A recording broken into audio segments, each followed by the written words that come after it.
जगन्नाथ को माँ सुभद्रा चक्रवर सुदर्शन को गरुड़ महाराज को कल्पवट महोदरी तट को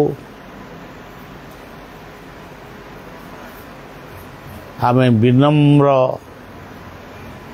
भक्तिपूत प्रणाम निवेदन करी समस्तंकर सुख समृद्धि प्रगति हेउ एतिकी प्रार्थना करिबा।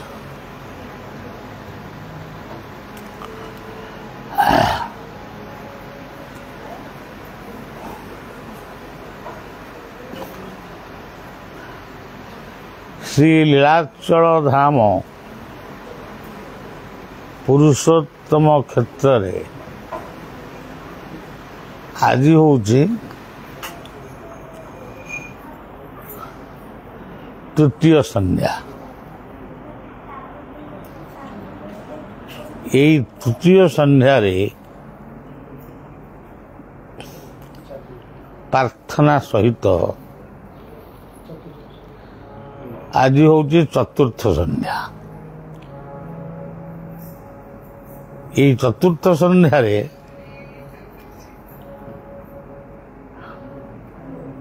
आमे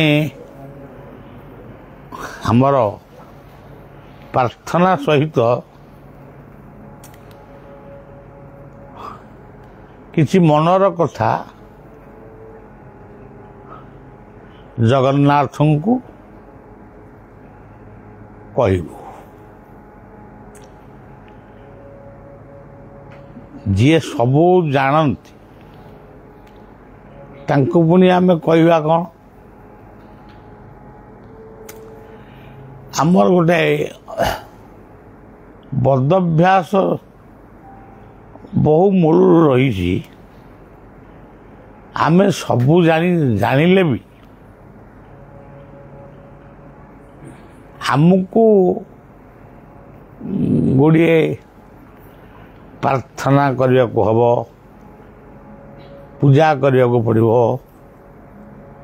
अमुक मेला अमुक व्रत करने को पड़ो ये सब प्रथा आम पूर्वपुरुष माने करी आसचंती। किंतु प्रकृत में जी मनर कथा को जानती सी हूँ मन्नाथ बा आममानकर प्राणनाथ बा जगन्नाथ। ताकू आमे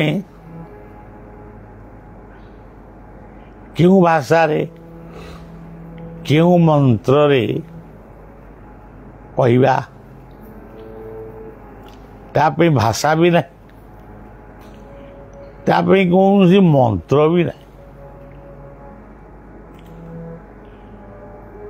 केते गुड़िया मंत्र आमे टिके जो आमे ठाकुर को प्रार्थना करुचु मंत्र गुड़ाए पढ़ुचु बहुत गुड़ा मंत्र भी आमे शिखीचु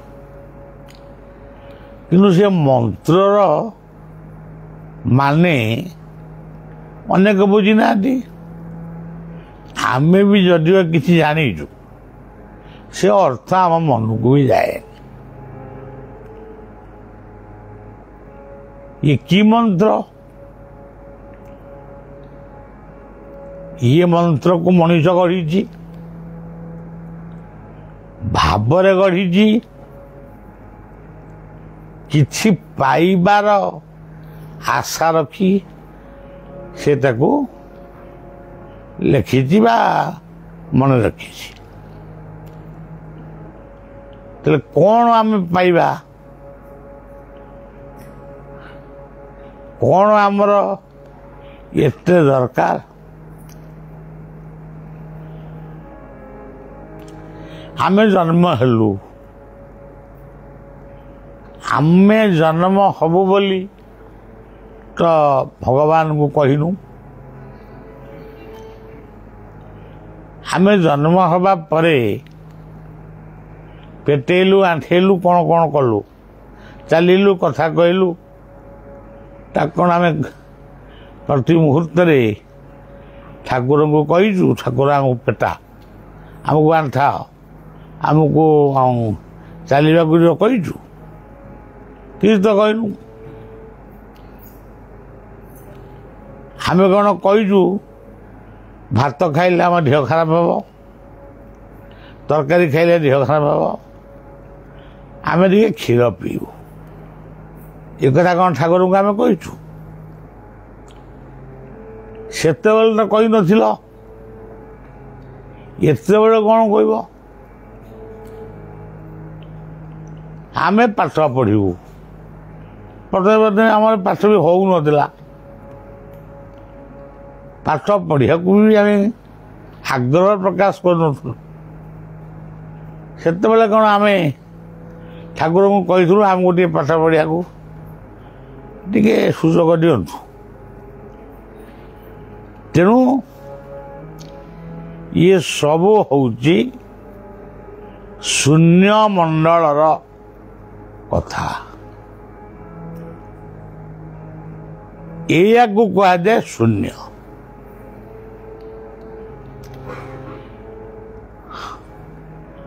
आउ जो माने कहते शून्य यदि पचारे शून्यता केउठी अवस्थित अच्छी को बस रे को ट्रेन रे प्लेन रे गले से शून्य पाखे पहुंची पारे कह से कथा भी कही पार आमे जहा चाहिना चाहिबू बोली भावी ना ताहा ही होउची प्रकृत रे शून्य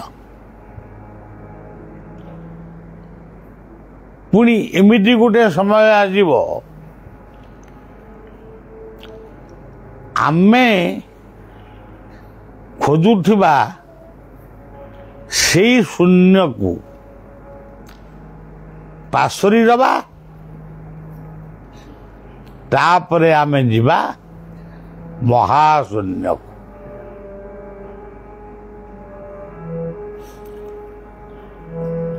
सी महाशून्य भितरे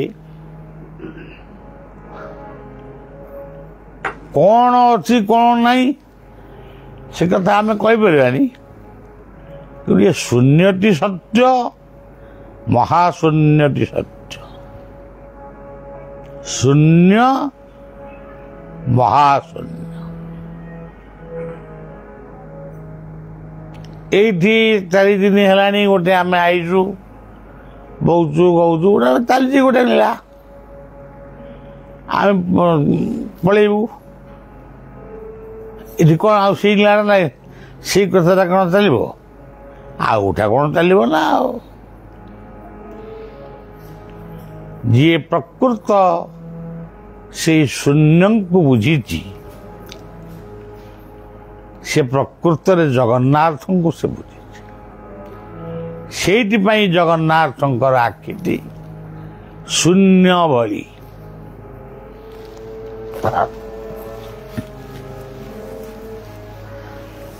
आखि दुईटी देखा जाउछंदी शून्य भई से दुईटी शून्य ता तलको अच्छंती महाशून्य कला रंगटी होउची महाशून्य ये दुईटी शून्य होउचंती गोटे सूर्य आ गोटे चंद्र गोटे शून्य होउची निष्काम आ गोटे शून्य होउची कामना ये तीनोटी शून्य को नहीं आम सनातन धर्मर ସବୁ କଥା ଚାଲିଛି ଆଉ ଅତି ଆଶ୍ଚର୍ଯ୍ୟ ଭାବରେ ଲକ୍ଷ୍ମଣଙ୍କର ତିନି ଗାର ତିନୋଟି ଶୂନ୍ୟ କଥା ଏମିତି କହିଲେ ଖାଲି ହବନି। ଆମେ ଭରତ ଶତ୍ରୁଘ୍ନ ତାଙ୍କର ଆଉ ଦୁଇଟି ପୁଅ ଅଛି ବୋଲି ଜାଣିଛୁ, କିନ୍ତୁ କହୁଛୁ ରାମ ଲକ୍ଷ୍ମଣ। କୃଷ୍ଣ ବଳରାମ ଏ ଦୁଇଟିକି ଭଲ କିଏ ଜାଣିଛୁ, କିନ୍ତୁ ଆଉ ଟିକେ ଭିତରକୁ ଯାଇକିରି ଆମେ ଗୋପୀ ବା ରାଧା ଏମିତି ଗୁଡ଼ା କହୁଛୁ। ସବୁ ଏଇ ତିନି ଭିତରେ ସବୁ ଅଛି। ଗୀତା କହିଲେ କର୍ମ କର, ଗୀତା କହିଲେ କର୍ମ କରିବାକୁ ହେଲେ ଯେଉଁ କୌଶଳ ଦରକାର ତାକୁ ଜାଣ, ସେ ହେଉଛି ଜ୍ଞାନ। ଇଏ ଦିଟା କଥା ପରେ ତୃତୀୟ କଥାଟି ହେଉଛି ଭୁଲ କରୁଛ କି ଠିକ କରୁଛ ଟିକେ ଆତ୍ମସମୀକ୍ଷା କର।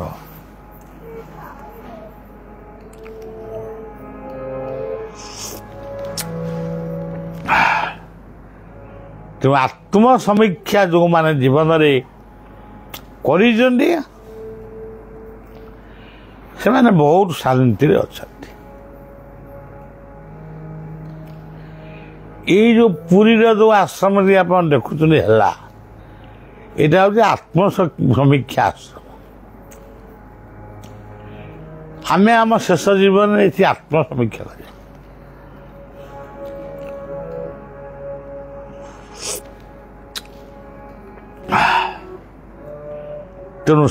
ତେଣୁ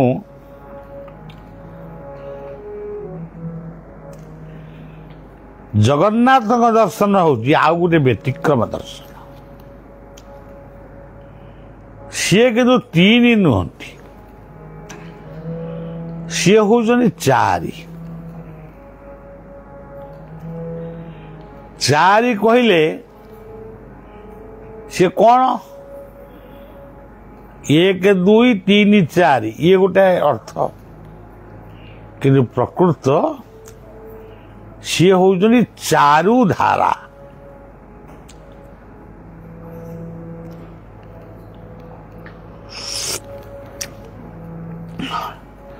ଚାରୁ କହିଲେ ସୁନ୍ଦର,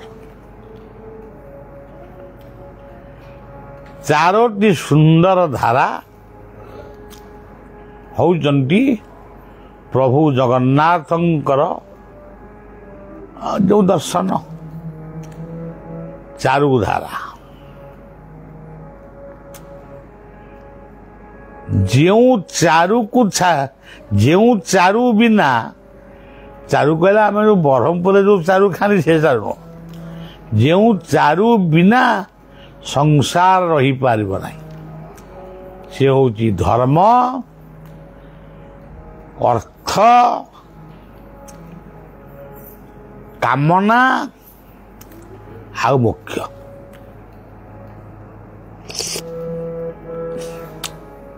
ଏତିକି ଆପଣମାନେ ଆଇଲେ ବିନା ପଇସା ଯାଇଲେ।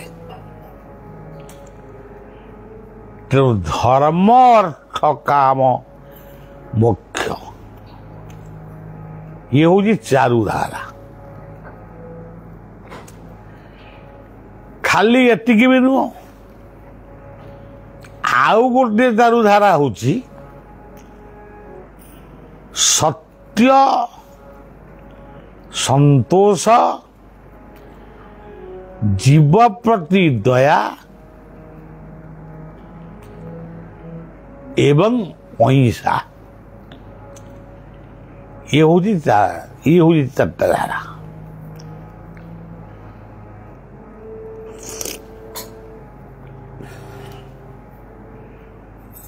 ଏଇ ଚାରୁକୁ, ଏଇ ଧାରାକୁ ଯିଏ ପ୍ରକୃତରେ ଜାଣିଛି, ଆପଣ ଲକ୍ଷ୍ୟ କରୁନାହାନ୍ତି,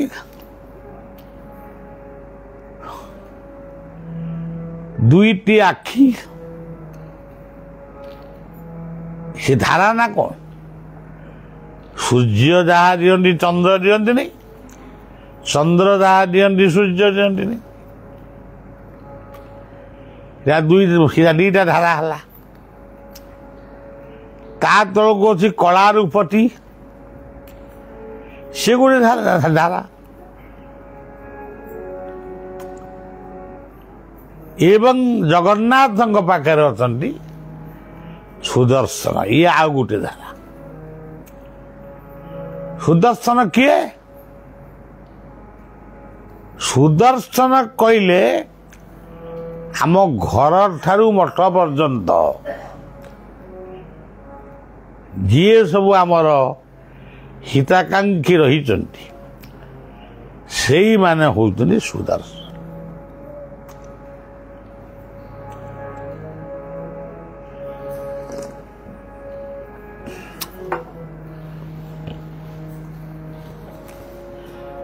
ଯିଏ ସବୁ ଅଛନ୍ତି ସମସ୍ତଙ୍କୁ ସୁଦର୍ଶନ।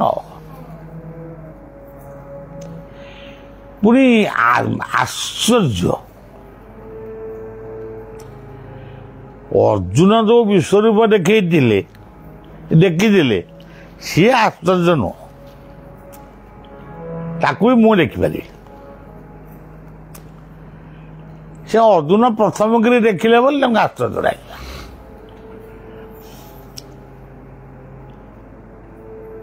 ଧୃତରାଷ୍ଟ୍ର ଦେଖିଥିଲେ, ନାଇଁ ଆଉ ସିଏ ଆଶ୍ଚର୍ଯ୍ୟ ନୁହଁ। ମୁଁ କିଏ ଇଏ ହେଲା ପ୍ରଥମ ଆଶ୍ଚର୍ଯ୍ୟ। ମୁଁ କୋଉଠୁ ଆସିଲି ଇଏ ଆଉ ଗୋଟେ ଆଶ୍ଚର୍ଯ୍ୟ।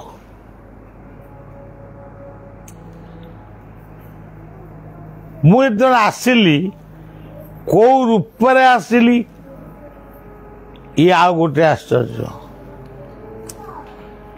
ମୁଁ ପୁଣି ମରିବି, କୁଆଡ଼କୁ ଯିବି, ଇଏ ଆଉ ଗୋଟେ ଆଶ୍ଚର୍ଯ୍ୟ।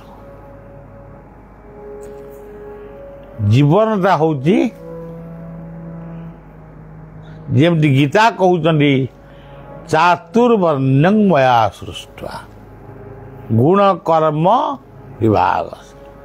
ଠିକ୍ ସେଇଭଳି ନିଜକୁ ଆପଣମାନେ ପଚାରନ୍ତୁ, ମୁଁ କିଏ?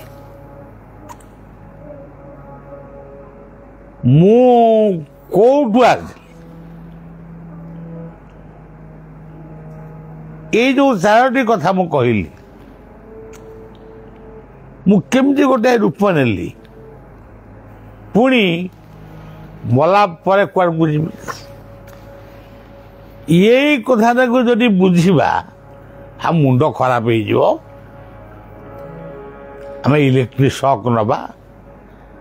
ଆଉ ଏତେ ବଡ଼ ବଡ଼ କଥା କହିକି ଲାଭ କ'ଣ ଅଛି? ରାମ ଆସିଥିଲେ, ସେ କୋଉଠୁ ଆଇଥିଲେ? କିଏ କହିଲେ ସେ ଚରୁ ଅନରୁ କାଳେ ଆଇଲେ। ହଜାର ହଜାର ଲକ୍ଷ ଲକ୍ଷ ଲୋକ ଯଜ୍ଞ କରୁଛନ୍ତି, ଚରୁ ଖାଉଛନ୍ତି, କାହିଁ ଗୋଟିଏ କାର ହଉନି? କାର ଗୋଟେ ଫୁଲ ବସତ ହେଇଯାଇଥିବ। କିଏ କହିଲେ ସେ ଅମୁକ ଅନ୍ଧମୁନିଙ୍କ ଅଭିଶାପରୁ। ଏଇସବୁ ଗପ ଶୁଣିବା, କହିବା ମଧ୍ୟ, କିନ୍ତୁ ପ୍ରକୃତରେ ତା ତତ୍ତ୍ୱଟାକୁ ଆମେ ଜାଣିବା। ଆଚ୍ଛା, ରାମ ଯଦି ଆସିଲେ, ଆସିକି କ'ଣ କଲେ କି? କା ହଳ ବୁଲେଇଲେ, ଘାଗା ବିଲ ବାଡ଼ି, ଆମେ ଯାହା କରୁଛୁ ସେ ସେଇଆ କଲେ।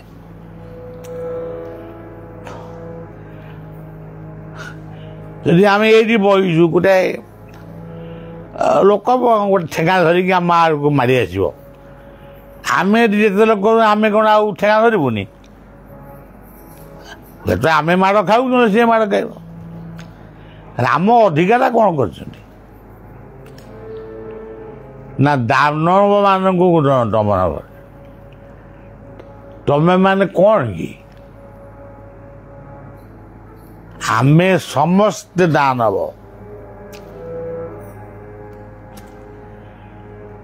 ଦାନବରୁ ଆମେ ହେଲୁ ମାନବ।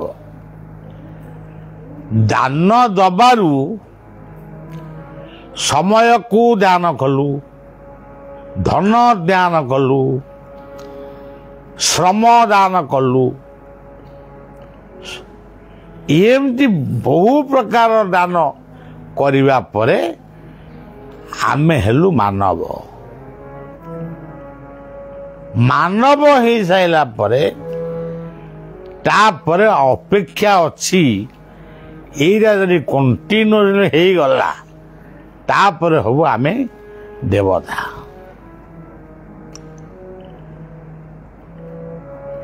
ତେଣୁ ରାମ କିଏ? ରାମ ହିଁ ଦାନବ ମାନବ ଦେବତା। ଲକ୍ଷ୍ମଣ କିଏ? ସେ ବି ସେଇ ମାନବ ଦାନବ। ସୀତା କିଏ? ସେ ବି ସେଇ ମାନବ ଦାନବ ଦେବତା। ହନୁମାନ କିଏ? ସେଇ ମାନବ ଦାନବ ଦେବତା। ସବୁର ଏଇ ତିନି ଭିତରେ ସବୁ ଅଛି। ତିନି ଆଉ ଚାରି ଭିତରେ ଆମ ସନାତନ ଧର୍ମର ସମସ୍ତ ତତ୍ଵ ବୁଝେଇକି ରହିଛି। ଟିକେ କଣା ବି ତା ଭିତରେ ନାହିଁ ପିମ୍ପୁଡ଼ି ବସିବା ପାଇଁ।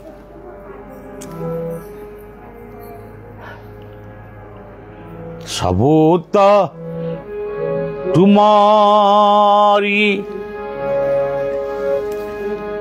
ଇଚ୍ଛା ଇଚ୍ଛାମୟ ଭୂତ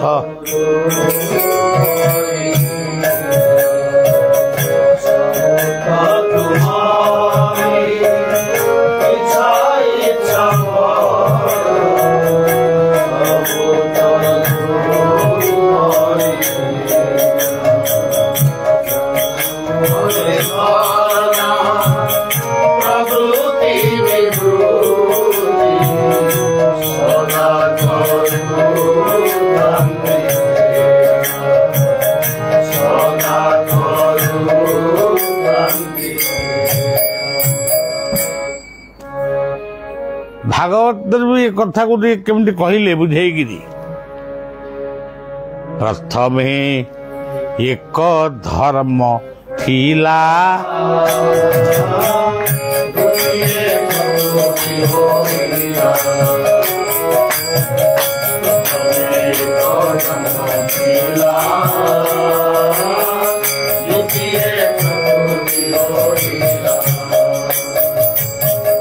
ପ୍ରକୃତି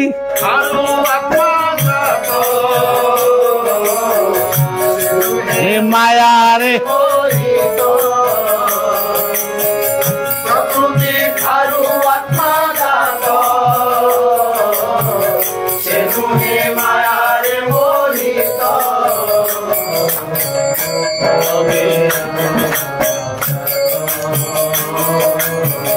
ଦ୍ୱିତୀୟ ପ୍ରକୃତି ଥିଲା, ପ୍ରଥମେ ଏକ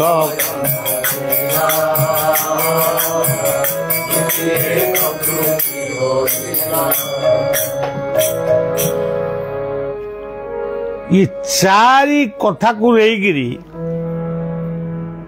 ଏ ଚାରି ଉପରେ ଆହୁରି ଅନେକ କଥା ଅଛି।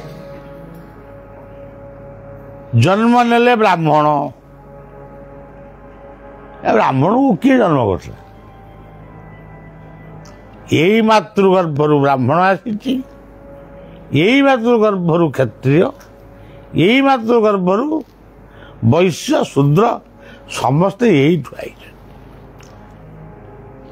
ଆଉ ପ୍ରଣାଳୀ ମଧ୍ୟ ସମାନ। ବ୍ରାହ୍ମଣ ଯେମିତି ଆସିଲା କ୍ଷତ୍ରିୟ ସେମିତି ଆସିଲା, କିନ୍ତୁ ବ୍ୟତିକ୍ରମ ହଉଛି ଗୁଣ ଆଉ କର୍ମ। ଏଠି ଆମେ କେତୋଟି ଭକ୍ତ ଆମେ ବହିଛେ, ସମସ୍ତେ ଗୋଟିଏ ବାଟରେ ଆସିଛନ୍ତି, ଗୋଟିଏ ଜାଗାକୁ ଆସିଛି, କିନ୍ତୁ ଆମ ମନୋବୃତ୍ତିଟା ଭିନ୍ନ ଭିନ୍ନ ହେଇପାରେ। ତେଣୁ ये चारोटी की नहीं 1 2 3 4 आरी भितरे समस्त तत्व निहित अच्छी। गुरु मंत्र देले कौन देले गुरु मंत्र देवा आमे कौन हेले आरती हेलु कि जिज्ञासु हेलु कि अर्थार्थी हेलु कि ज्ञानी हेलु। यही भाव चारि भीतर तो सबू अच्छी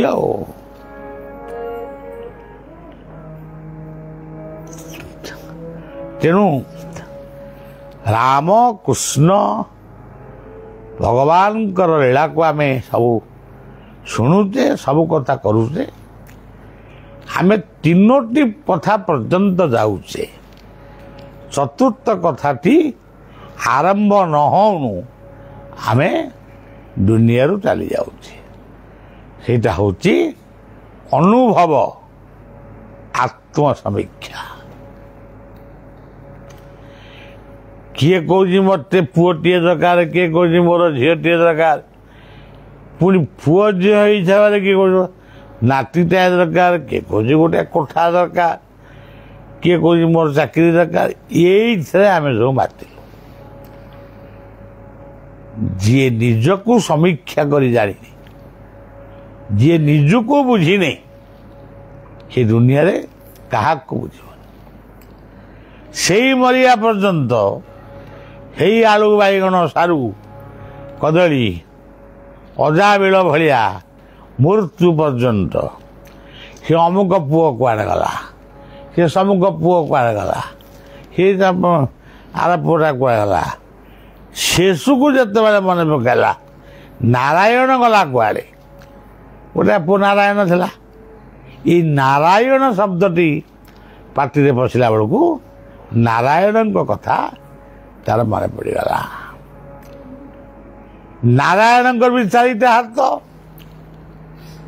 शंख चक्र गदा पद्म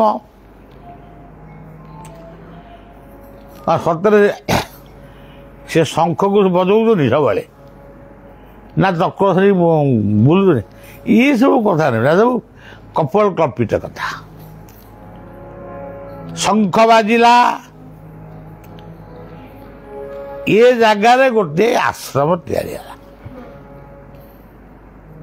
तापर चलला चक्र 2 वर्ष लगे तापर बर्तमान चलो गदा आमे कौन शिखिलु कौन अनुभव कलु तापर हम पद्म से पाद पद्म रे आमे मिशिजु यही तो है 4 तेणु यही 4 भितरे आमको रहा पड़ो लक्ष्मण 3 गार ये लक्ष्मण 3 गार आमको कौन मिल लक्ष्मण 3 गार हेले सीता को लेकिन 4 रावण को लेकिन भी 4 तेणु ये 4टा कथा को सब बेले मन रखी जन्म हिच कर्म करुच फल पाइब शेष टी मन रख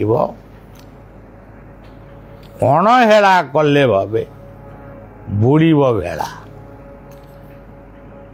भजरे श्री गुरु नकरी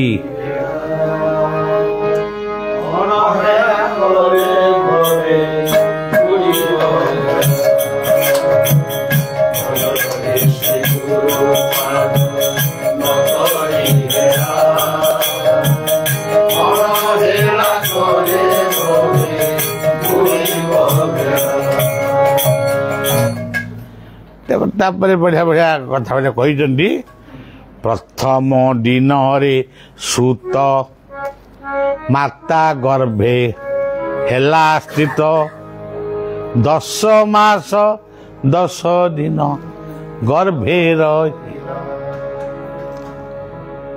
भजरे श्री गुरु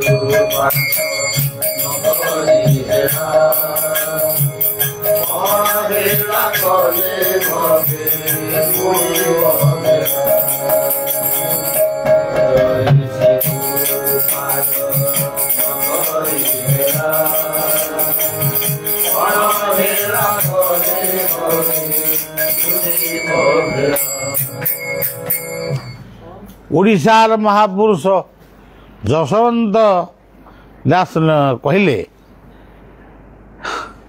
चतुर्थ समय आसी हेला तोहरी अवश्य देखिबु बाबू समन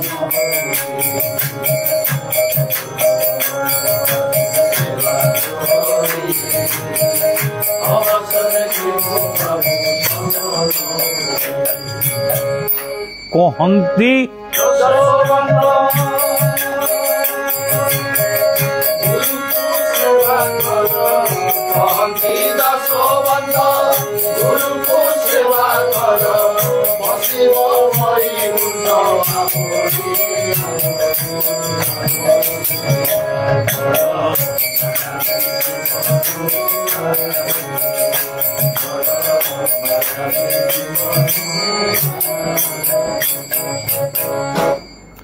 केही कहार नुहे आम देह भी आमर नुहे आम मन भी आमर नुहे आम बयस भी आमर नुहे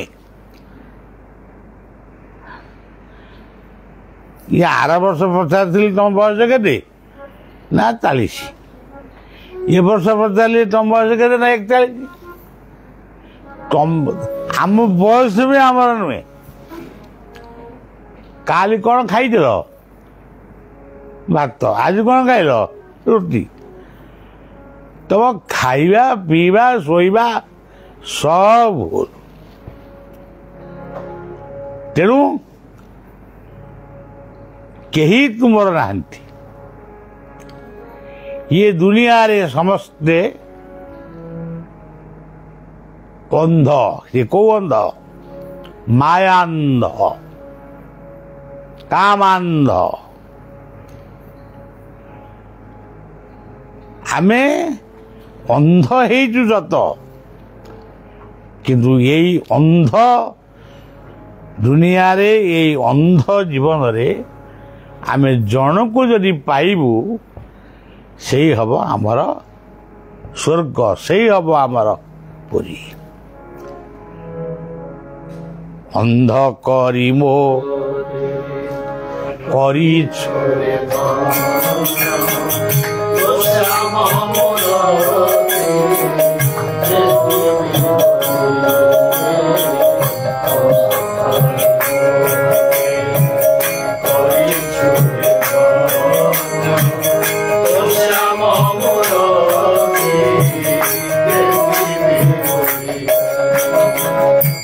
से कथा किए मागुची केते जन मागुचंती मु भी बेले बेले मागी पाऊनी मुझे मागी मागिला टे आखि बुझा किए गोटे आस कह बाबा मोर अमुक ज्योतिष कही ग्रहटा टे खराब अने अरे कौन आ कहबी पेटे खूब बिगड़ुची मुहरे पदे न कहले हेनी तेणु सज्जन ये सब कथा एमती हो एमती बाट चालू चालू बाट सरी कथा कहू कहू कथा सरी एमती आमे सब बसी बसी सोई सोई खाई खाई एमती दुनिया चली तेणु किछि कर किछि आमे करिबा किछि आमे करिबा सेई करिबारु किछि स्वीकृत नहीं आमे पुणी परजन्म गढ़िबा परजन्म को भी आमे प्रमाण करि परिबानी अंतर मला बेटे खुशी हवा जा गोटे भल काम आम करे आउ किछि नाही खाली फेर मुकुंदा फुर दिन ठू राति जाके बलिया पाखे गहली କାଳିଆ ପାଖରେ ତ 100 ଗୁଣ ତା ଭିତରେ ଏତେ ଗହଳି ଲାଗିଛି କାନ ପାତିବ କ'ଣ କିଏ କହୁଛି ମୋତେ 3-4 ଜଣ ଖଣ୍ଡେ କୋଉଠି ଦର୍ଶନ ଆଉ ସମସ୍ତେ କାହା ଦାନ୍ତ ହଲୁଛି ତାକୁ ବି ଠାକୁରଙ୍କୁ କହିବାକୁ ପଡ଼ିବ। ତେଣୁ ପ୍ରତିଜ୍ଞା କରି ନୁହେଁ ମୁଁ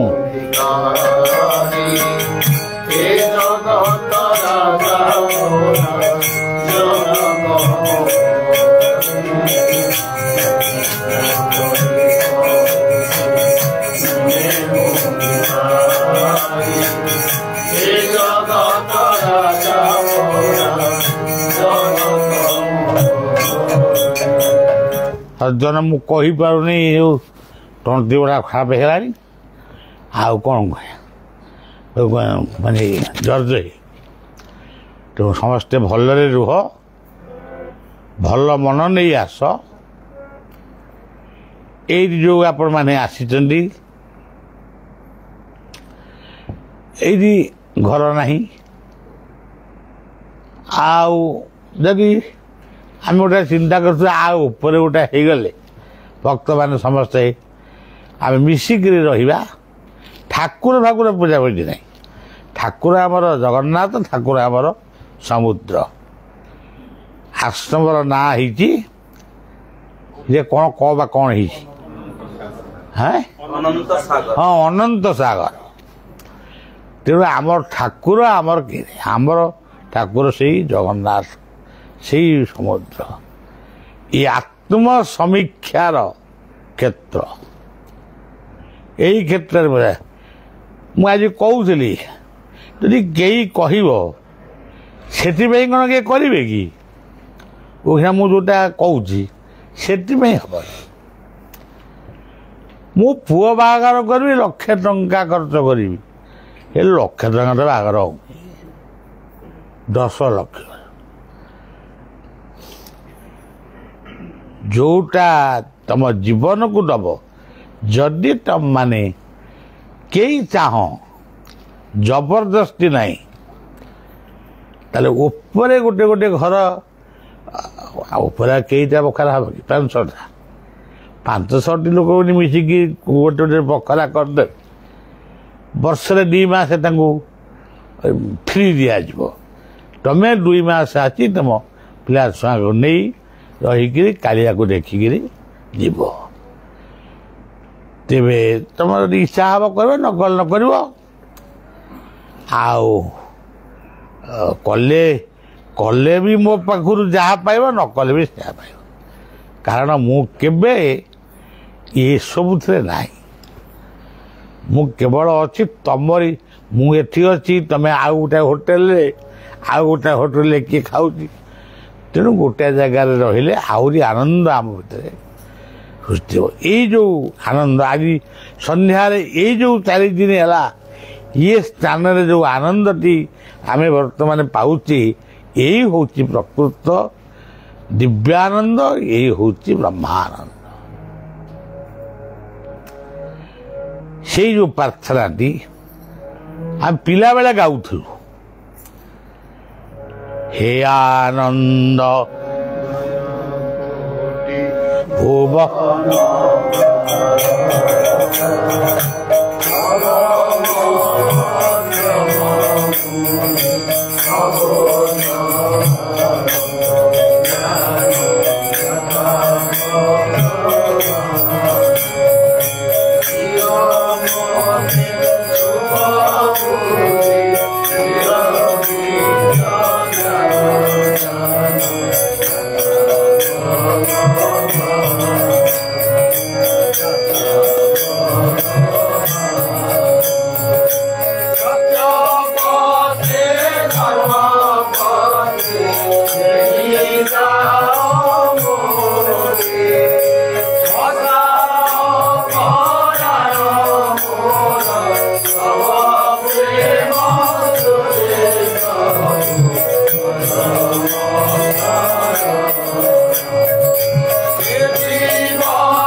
ଆମେ ଯେତେବେଳେ ପୁରୀ ଆସୁଥିଲୁ ରହୁଥିଲୁ ଦିନକୁ କେତେ ଭଡ଼ା ନେଉଥିଲା ମୁଁ ଜାଣିନି। ମୁଁ କେଉଁ ଦିନ କେବେ କାହାକୁ ପଚାରିନି ଏ ରୁମ୍ଟା କେତେ ଭଡ଼ା କିରି।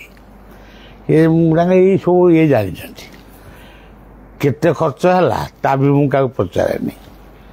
ମୋ ଜୀବନର ସଉଦା ମୁଁ କେବେ ସଉଦା କରି ଜାଣେ, କିନ୍ତୁ ଟଙ୍କା ଫଙ୍କା ଦେବା ନା ମୁଦ୍ରା ହେବନି। କିନ୍ତୁ ଆଜି ସେଇ ପଇସାଟା ଆପଣମାନଙ୍କର ହଉ ଆମର ହଉ ଆଜି ମହୋତ୍ସବରେ ବ୍ୟବହାର ହେଉଛି। ସମସ୍ତେ ଆସୁଛନ୍ତି, ପ୍ରସାଦ ପାଉଛନ୍ତି। ସେମିତି ଯଦି ଆମର ଏଠି ଗୋଟେ ପରମାନେଣ୍ଟ ହେଲା, ଆମେ ମଝିରେ ମଝିରେ ଆସି ରହିବା। ଆଉ ଟିକେ ଅଧିକ ହେଇଗଲେ ମାନେ ମନ ଦିଲ ଖୁସ କରି ଦିନେ 2 ଦିନ 3 ଦିନ 5 ଦିନ କଟେଇକି ଯିବା। ଯଦି କରିବ କର, ନ କଲେ ନାହିଁ। କିନ୍ତୁ ଦେଇଥିଲେ ପାଇ, ନ ଦେଇଥିଲେ ନାହିଁ।